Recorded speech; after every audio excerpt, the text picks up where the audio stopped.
Hello friends, मैं अपर्णा दुबे और आप देख रहे हैं ट्यूटोरियल लैडर। आज हम देखने जा रहे हैं इनपुट स्टेटमेंट इन सी, या जिसे हम फॉर्मेटेड इनपुट स्टेटमेंट भी कहते हैं। तो आइए देखते हैं कि सी लैंग्वेज में इनपुट लेने के लिए किस स्टेटमेंट का यूज किया जाता है और उसे कैसे यूज किया जाता है। इस वीडियो को शुरू करने के पहले मैं आप सभी से रिक्वेस्ट करूंगी कि इस वीडियो को आप पूरा देखिए, इसे लाइक कीजिए, शेयर कीजिए, हम कमेंट करके हमें बताइए कि ये वीडियो आपको कैसा लगा और हमारे चैनल को सब्सक्राइब कीजिए। तो आइए देखते हैं इनपुट स्टेटमेंट इन सी, या जिसे हम कहते हैं फॉर्मेटेड इनपुट स्टेटमेंट।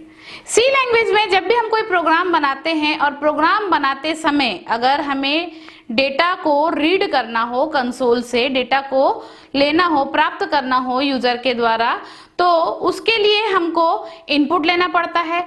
और इनपुट लेने के लिए कई सारे प्रीडिफाइंड फंक्शंस अवेलेबल हैं जो कई हेडर फाइल्स में स्टोर रहते हैं। आपको उन प्रीडिफाइंड फंक्शंस का उपयोग अपने प्रोग्राम में करना है। यहाँ मैं आपको एक फॉर्मेटेड इनपुट स्टेटमेंट को बताने जा रही हूँ जिसका नाम है आपका स्कैनएफ। ये बहुत इंपॉर्टेंट प्रीडिफाइंड फंक्शन है, बहुत ही इंपॉर्टेंट और मोस्ट कॉमन यूज होने वाला प्रीडिफाइन आपका फंक्शन है जिसका उपयोग इनपुट लेने के लिए किया जाता है। जैसे कि मैंने बताया, ये एक प्रीडिफाइंड फंक्शन है, इसका मतलब ये किसी न किसी हेडर फाइल में पूर्व परिभाषित होगा। तो आपको अगर स्कैनएफ फंक्शन का, प्रीडिफाइंड फंक्शन का उपयोग अपने प्रोग्राम में करना है तो पहले आपको उस हेडर फाइल को अपने प्रोग्राम में इंक्लूड करना पड़ेगा। ये आपको ध्यान में रखना है क्योंकि जितने भी प्रीडिफाइंड फंक्शन है वो किसी न किसी हेडर फाइल में स्टोर रहते हैं। आपको उस प्रीडिफाइंड फंक्शन को यूज करने के पहले प्रोग्राम में उस हेडर फाइल को इंक्लूड करना पड़ता है। अब हम यहाँ बात करते हैं स्कैनएफ प्रीडिफाइंड फंक्शन का। स्कैनएफ प्रीडिफाइंड फंक्शन एक फॉर्मेटेड इनपुट फंक्शन के नाम से भी या फॉर्मेटेड इनपुट स्टेटमेंट के नाम से भी जाना जाता है, क्योंकि जब हम इस स्टेटमेंट के थ्रू, इस फंक्शन के थ्रू इनपुट लेते हैं तो एक फॉर्मेटेड फॉर्म में हम इनपुट लेते हैं। कैसे? अगर हमें इनपुट कुछ इस प्रकार से लेना है, फॉर एन एग्जाम्पल आपको एक डेटा लेना है 20, फिर लेना है 25.4 और फिर आपको कोई कैरेक्टर रीड करना है ए। तो यहाँ आपको 3 अलग अलग डेटा रीड करनी है, 20, 25.4 और ए। अब अगर आप इन तीनों डेटा के डेटा टाइप पर जाते हैं तो यहाँ पर देखिए, ये जो 20 है ये एक इंटीजर डेटा है, आपका जो 25.4 है ये एक रियल डेटा है और ये एक आपका कैरेक्टर डेटा है। तो ये 3 अलग अलग डेटा हो गए। रियल डेटा के लिए हम जो कीवर्ड यूज करते हैं वो है फ्लोट। तो ये इंटीजर डेटा है, ये फ्लोट डेटा है और ये कैरेक्टर डेटा है। पर आपको जो इनपुट लेना है वो इसी सीक्वेंस में लेना है, इसी फॉर्मेट में लेना है कि पहले आप इंटीजर डेटा को रीड करें, फिर आप फ्लोट डेटा को रीड करें और फिर आप कैरेक्टर डेटा को रीड करें। ऐसे फॉर्मेटेड फॉर्म में डेटा को इनपुट लेने के लिए, रीड करने के लिए हम स्कैनएफ प्रीडिफाइंड फंक्शन का यूज करते हैं। तो आइए पहले हम देखते हैं कि स्कैनएफ प्रीडिफाइंड फंक्शन का सिंटेक्स क्या है जिसके द्वारा ऐसे इनपुट को लिया जाता है। तो चूंकि ये इस फॉर्मेट में, एक पर्टिकुलर फिक्स फॉर्मेट में डेटा को रीड किया जाता है, इसलिए इसे हम फॉर्मेट इनपुट फंक्शन भी कहते हैं। इसके अलावा और कई फंक्शन है जिसके द्वारा आप रीड कर सकते हैं, पर स्कैनएफ जो है फॉर्मेटेड इनपुट फंक्शन के नाम से जाना जाता है। तो सबसे पहले हम स्कैनएफ का सिंटेक्स देखते हैं, किस प्रकार से हम क्या करते हैं, डेटा को रीड करते हैं। तो स्कैनएफ स्टेटमेंट का क्या परिभाषा हो गई कि स्कैनएफ स्टेटमेंट का उपयोग फॉर्मेटेड इनपुट के लिए किया जाता है। अब इसका जो सिंटेक्स है इसे हम देखते हैं। सबसे पहले जो प्रीडिफाइंड फंक्शन है स्कैनएफ, आप उसको एज इट इज लिखेंगे। लिखने के बाद जो हमने इस फंक्शन का जो ब्रैकेट लिखा था, देखिए ये जो सिंबल है ये किसी भी लेटर या वर्ड के सामने लिखा है, दैट मीन्स वो एक फंक्शन है। अब इस ब्रैकेट से हम क्या करेंगे, आर्गुमेंट्स लेकर डेटा को रीड करेंगे। तो रीड करने के लिए जो तरीका है, जो सिंटेक्स है, सबसे पहले डबल कोटेशन साइन में हमको यहाँ पर कंट्रोल स्ट्रिंग लिखना पड़ता है। ये कंट्रोल स्ट्रिंग क्या होता है ये मैं अभी आपको बताऊंगी। इसके बाद फिर हम यहाँ पर लगाते हैं कॉमा, और कॉमा लगाने के बाद जितने भी वेरिएबल्स आपको रीड करने हैं उन वेरिएबल्स को आप यहाँ पर एक एक करके रीड करेंगे। बस आपको इन सभी वेरिएबल्स के सामने, अगर हम इसको आर्गुमेंट कहते हैं तो आर्गुमेंट 1, आर्गुमेंट 2 और इस प्रकार से आप n आर्गुमेंट्स को क्या कर सकते हैं, रीड कर सकते हैं, जहां n जो है नंबर ऑफ आर्गुमेंट है। इसके बाद आप ब्रैकेट को क्या कर देंगे, क्लोज कर देंगे और यहाँ पर सेमी कोलोन लगाएंगे। तो ये हमारा सिंटेक्स है स्कैनएफ प्रीडिफाइंड फंक्शन का, जिसके थ्रू आप इनपुट लेंगे। सबसे पहले आप स्कैनएफ लिखेंगे, फिर डबल कोटेशन साइन में कंट्रोल स्ट्रिंग, जो कि बहुत इंपॉर्टेंट है किसी भी वेरिएबल के डेटा को रीड करने के लिए, फिर हम कॉमा लगाते हैं और फिर जितने भी डेटा को आपको रीड करना है, तो डेटा को रीड करने के बाद उसको स्टोर करने के लिए आपको वेरिएबल्स की आवश्यकता पड़ेगी।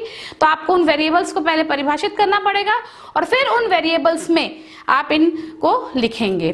यहाँ एक ध्यान देने योग्य बात यह है कि जिस भी सीक्वेंस में डेटा रीड करना है, जैसे अभी मैंने आपको बताया कि पहले इंटीजर, फिर फ्लोट, फिर रियल, फिर कैरेक्टर, तो सेम उसी सीक्वेंस में आपको इनपुट भी देना पड़ेगा और उन वेरिएबल्स को भी उसी सीक्वेंस में रखना पड़ेगा।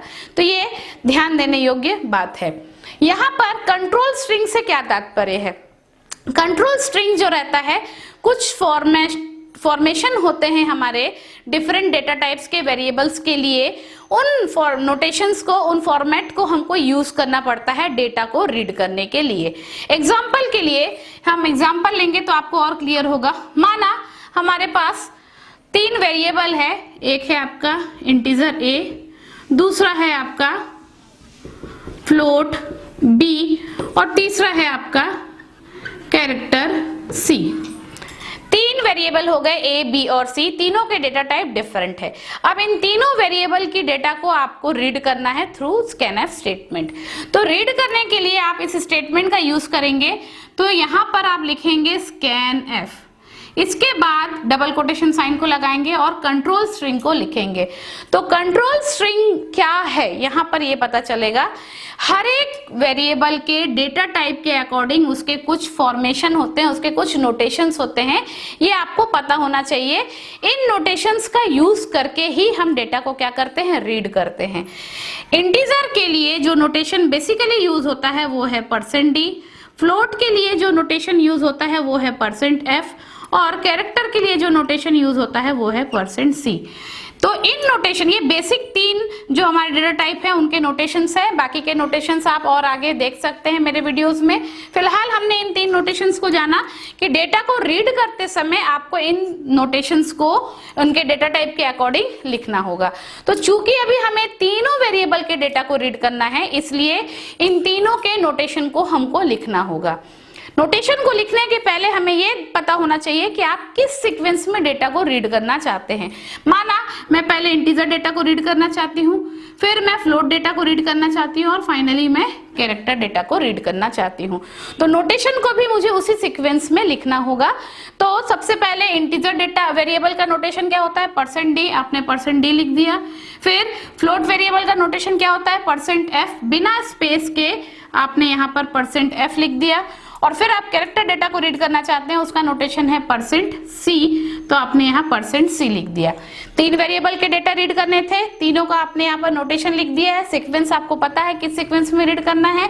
इसके बाद आप डबल कोटेशन साइन लगाकर क्या लगा देंगे, कॉमा लगा देंगे। ये सिंटेक्स हमने फॉलो किया।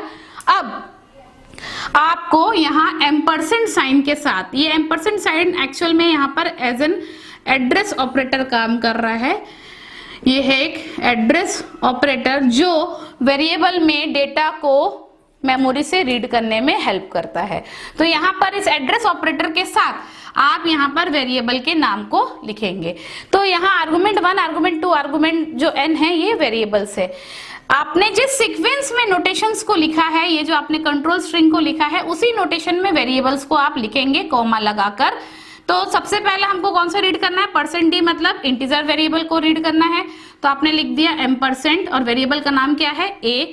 फिर आपको फ्लोट वेरिएबल को %f के अकॉर्डिंग, तो यहाँ आपने लिख दिया %b और फिर %c। अब आपको 3 ही वेरिएबल के डेटा रीड करने थे, आपने यहाँ पर ब्रैकेट लगा के क्या लग दिया, सेमी कोलोन। तो इस प्रकार से आप स्कैनफ प्रीडिफाइंड फंक्शन का यूज करके फॉर्मेटेड फॉर्म में डेटा को क्या कर सकते हैं, रीड कर सकते हैं। तो डिफरेंट डेटा टाइप्स के डेटा को एक फिक्स फॉर्मेट में रीड करने के लिए इस स्टेटमेंट का यूज किया जाता है। अब जो डेटा आपको रीड करना है, रीड करते समय आप किसी भी तरीके से डिपेंड्स ऑन योर रिक्वायरमेंट आप डेटा को रीड कर सकते हैं। यहाँ मुझे 3 डिफरेंट वेरिएबल्स को बताना था तो मैंने इस प्रकार से लिया। अगर आप एक और समझना चाहते हैं, दूसरा एग्जांपल लेते हैं। माना अब आपको रीड करना है इंटीजर x और इंटीजर एक और वेरिएबल है y, x और y दोनों आपका इंटीजर है। अब आपको दोनों वेरिएबल को रीड करना है, दोनों ही क्या है, इंटीजर टाइप का है, इसलिए मैंने अलग अलग डिफाइन ना करके एक साथ डिफाइन कर दिया। अब आप फिर से स्कैनफ स्टेटमेंट का यूज करेंगे। तो जो हमारा सिंटेक्स है, पहले हमने लिखा स्कैनफ, फिर अब आपको इसका क्या लिखना पड़ेगा, फॉर्मेट कंट्रोल स्ट्रिंग लिखना पड़ेगा। दोनों ही इंटीजर वेरिएबल है। इंटीजर वेरिएबल का क्या होता है, %d। जितने बार वेरिएबल को रीड करना है उतने बार कंट्रोल स्ट्रिंग को लिखना जरूरी है। मतलब यहाँ 3 अलग वेरिएबल थे तो तीनों के कंट्रोल स्ट्रिंग लिखा। यहाँ दोनों वेरिएबल का डेटा टाइप एक है तो इसका मतलब ये नहीं कि आप एक बार लिखेंगे, आपको दोनों वेरिएबल के डेटा को रीड करना है तो आप कितने बार लिखेंगे, 2 बार लिखेंगे। तो यहाँ मैंने डबल कोटेशन लाइन साइन लगाया, %d और %d लिखा। अब इस x और y की वैल्यू रीड करना है, m%x, m%y।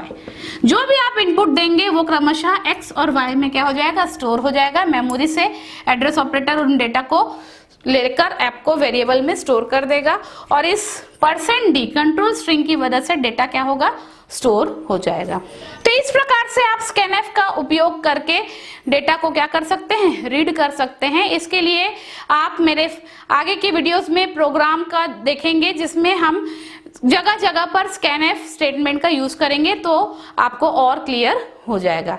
ध्यान देने योग्य बात यह है कि ये जो स्कैनफ प्रीडिफाइंड फंक्शन है, ये जिस हेडर फाइल में स्टोर होता है उस हेडर फाइल का नाम है stdio.h। ये एक हेडर फाइल है। इस हेडर फाइल के अंदर ये आपका स्कैनफ जो प्रीडिफाइंड फंक्शन है वो स्टोर रहता है। तो जब भी आप अपने प्रोग्राम में स्कैनफ प्रीडिफाइंड फंक्शन को यूज करेंगे तो इस हेडर फाइल को आपको इंक्लूड करना पड़ेगा। stdio का जो फुल फॉर्म है वो है standard input output. Standard input output से रिलेटेड जितने भी प्रीडिफाइंड फंक्शन है इसी हेडर फाइल में स्टोर रहते हैं। यहाँ स्कैनफ से तात्पर्य स्कैन फॉर्मेटेड, मतलब आप चूंकि फॉर्मेटेड फॉर्म में डेटा को रीड कर रहे हैं तो यहाँ पर उसका फुल फॉर्म हो रहा है स्कैन फॉर्मेटेड। तो ये है फ्रेंड्स हमारा फॉर्मेटेड इनपुट स्टेटमेंट जिसके उपयोग से आप डेटा को इनपुट ले सकते हैं डिफरेंट फॉर्म में, डिफरेंट फॉर्मेट में। आशा करती हूँ आपको ये वीडियो पसंद आया होगा। अगर आपको ये वीडियो पसंद आया तो इसे लाइक शेयर कीजिए और हमारे चैनल को सब्सक्राइब कीजिए। Thank you.